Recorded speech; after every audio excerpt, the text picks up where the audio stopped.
आपने धन्ना जाट की कथा को सुना होगा। भगवान महात्माओं में संतों में ऐसी प्रीति थी, ऐसी प्रीति थी, 10-50 महात्मा उनके दरवाजे पर पड़े रहते थे। उन महात्माओं के भोजन की व्यवस्था, उनकी सेवा आदि आदि करना, और थोड़ा समय मिल जाए तो भगवान के नाम का जप का आश्रय, इसके अलावा कोई सत्कर्म नहीं किया। एक दिन वही धन्ना के पिता ने कहा कि बेटा, वौनी का समय आ गया है, तुम घर में पड़े रहते हो, थोड़ी भगवान की कृपा से खेती मिली है, तो जाओ जाकर के थोड़ा खेत में अन्न डाल करके आओ, वौनी करके आओ। पिता की आज्ञा पाकर के पति पत्नी दोनों बैलगाड़ी में बैठे, जितना अन्न घर में था वो सारा का सारा अन्न गाड़ी में रख लिया। उतना ही था, निर्धन अवस्था थी। तो बीज को लेकर के चले जा रहे थे, रास्ते में उनको महात्मा मिल गए, 10-20 महात्माओं ने कहा कि अरे धन्ना, तुम कहां जा रहे? तो धन्ना ने कहा कि पिताजी की आज्ञा है, तो थोड़ी सी खेती है, उसमें बौनी करने के लिए मैं जा रहा हूं।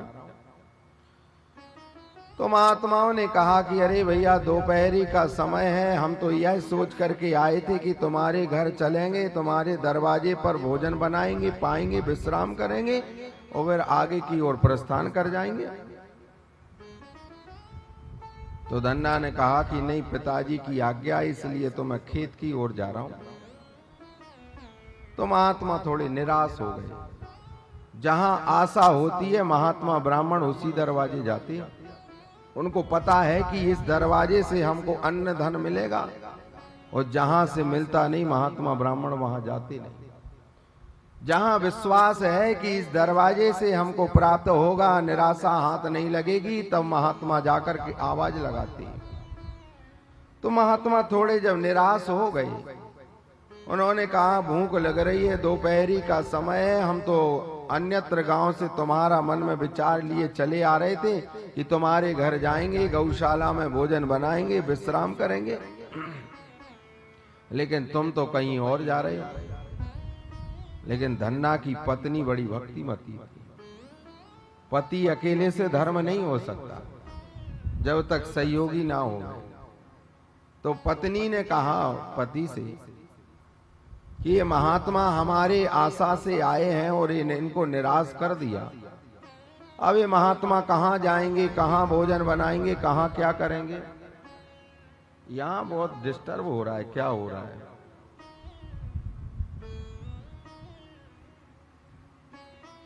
बोलिए सच्चिदानंद भगवान की जय, सांब सदा शिव भगवान की जय। आपदाम अपहर्तारं दातारं सर्व संपदाम लोकाभिरामं श्रीरामं भूयो भूयो नमाम्यहम्।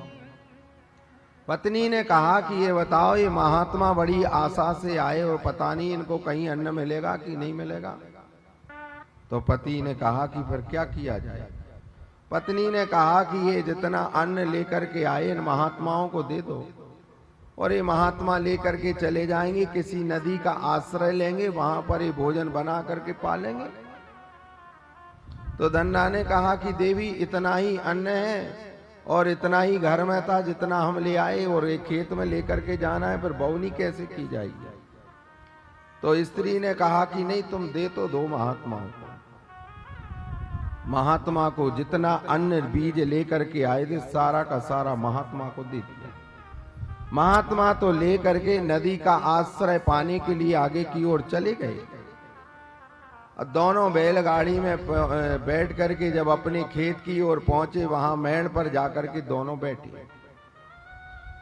धन्ना ने कहा देवी, तुमने सारा अन्न दिला दिया और पिताजी की आज्ञा है कि खेत में बौनी करके आना है,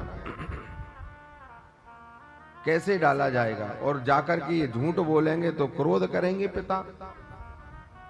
तो पत्नी ने कहा कि पिताजी से भाई इतना ही कहना है कि हाँ बौनी करके आ गए। कहा कैसे की जाए? तो कहा आप आगे आगे हल चलाओ। तो पति ने कहा जब अन्न नहीं है, बीज नहीं है, तो फिर आगे हल चलाने की क्या आवश्यकता है?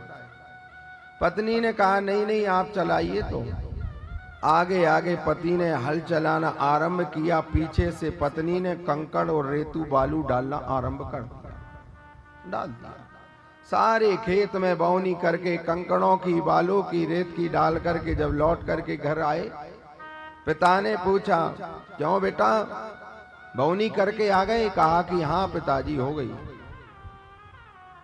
मिथ्या भाषण भी नहीं हुआ, सत्य भी बोल दिया कि हाँ बौनी हो गई।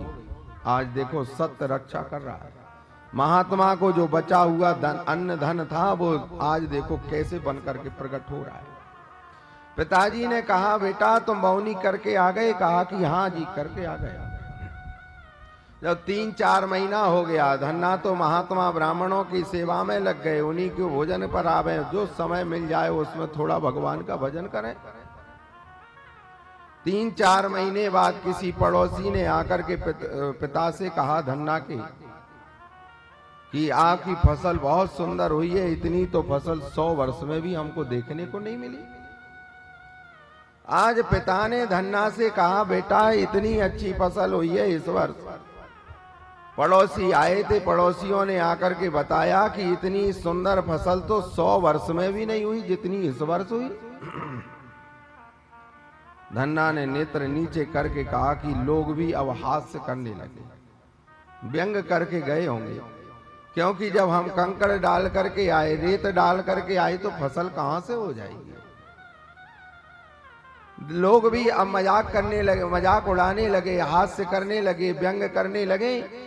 तो पिता ने कहा तो धन्ना ने नेत्र नीचे करके सुन करके अंदर चला गया। धन्ना ने अपनी पत्नी से कहा कि देवी आज कुछ पड़ोसी आए थे, पिताजी से कह करके गए हैं, अब तो देखो पड़ोसी भी व्यंग करने लगे, हमारा उपहास करने लगे।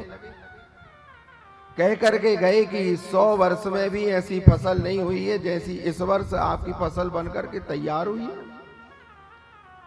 पत्नी को बड़ी श्रद्धा थी महात्माओं में। पत्नी ने कहा पति से कि ये बताओ जब पड़ोसी कह करके गए और यदि आपको लग रहा है कि वो हास्य कर रहे हैं तो चलो चल करके एक बार अपने नेत्र से देख लिया जाए कि फसल हुई है कि नहीं हुई।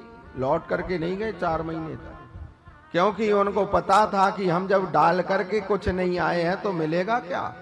अरे कंकड़ बो करके आए। तो पत्नी ने कहा दोनों बैलगाड़ी में बैठे और गाड़ी में बैठ करके जब उन्होंने चलना आरंभ किया, खेत के पास में जब पहुंचे, बैलगाड़ी से जब नीचे उतरे, आज धन्ना ने जब उस लहलहाती फसल को देखा, मूर्छा खा करके पृथ्वी पर गिर गया। जब जागृत अवस्था में आया तो धन्ना ने कहा देवी आज मुझे ये पूर्ण विश्वास हो गया है कि महात्मा ब्राह्मण को जो दिया गया हुआ अन्न है और धन है वो कभी किसी काल में समाप्त नहीं होता। इस भूमि में और इस फसल के रूप में हम जो कंकड़ डाल करके गए थे वो आज कंकड़ ही अन्न बन करके प्रकट हो गए। जाकर के पिता से कहा पिताजी हम तो खेत में कंकड़ डाल करके आए थे, लेकिन इन महात्मा ब्राह्मणों के दान करने का परिणाम यह प्राप्त हुआ कि ऐसी 100 वर्ष में हमको फसल प्राप्त नहीं हुई, 100 गुने से ज्यादा आज वो हमको अन्न प्राप्त हो गया। उन महात्माओं के चरणों में गिर करके धन्ना ने अपना माथा झुकाया और झुका करके उन महात्मा ब्राह्मणों से कहा कि मैं कोई नाम नहीं जानता कि किसका जप करना चाहिए, न मैंने कोई तीर्थ किया है, न मैंने कभी भगवान की कथा को सुना है। बस संस्कार में इतना प्राप्त हो गया था कि महात्मा ब्राह्मण को दान देते रहना चाहिए। अब वो निष्ठा मेरे हृदय में बनी थी, उसी निष्ठा का आज परिणाम मुझे प्राप्त हो गया कि मैं कंकड़ जो डाल करके आया था, आज इस पृथ्वी ने वो कंकड़ों में से भी अन्न बना करके प्रकट कर दिया। शास्त्रकार कह रहे हैं कि महात्मा ब्राह्मण भगवान के लिए दिया गया हुआ एक कण और भगवान के लिए दिया गया हुआ एक क्षण कभी किसी काल में समाप्त नहीं होता। वो तो हमारे नेत्र होना चाहिए और हमारा यह विश्वास होना चाहिए कि हमने जो दिया है वो तो हमको करोड़ गुना होकर के प्राप्त होना है। जैसे आपने भगवान के लिए कुछ दान में दिया वो तो आपका मूल जमा हो गया। जैसे आप बैंक में पैसा डालते हैं तो सरकार आपको ब्याज देती कि नहीं देती, इसी प्रकार आपने भगवान को, महात्मा ब्राह्मण को जो आपने दिया है, ये तो मूल है, वो तो सुरक्षित हो गया। उसका जो ब्याज है, उस ब्याज की फलश्रुति में हम सुख भोगते हैं, आनंद लेते हैं और परिवार निरोगी होता है। और वो तो पता नहीं एक जन्म में नहीं, जन्म जन्मांतर तक का हमारा साथी हो जाता है, सहयोगी हो जाता है। तो शास्त्रकार विवरण कर रहे हैं, लिख रहे हैं कि पावन तिथियों में महात्माओं को नदी में स्नान करने का, भगवान को दान देने का, महात्मा ब्राह्मणों को दान देने का, ये कभी किसी काल में समाप्त नहीं होता। तीर्थ क्षेत्रे कृतम पापम वज्रलेपम भविष्यति। शास्त्रकार कह रहे हैं कि हमारे यहाँ पर जो भी पाप कर्म हो गया है उसकी निवृत्ति करने के लिए हम नर्मदा आदि की नदी के तटों पर जाते हैं, लेकिन तीर्थ क्षेत्रे कृतम पापम वज्र लेपम भविष्यति, वो तो वज्र हो जाता है, वो कभी किसी काल में समाप्त नहीं होता।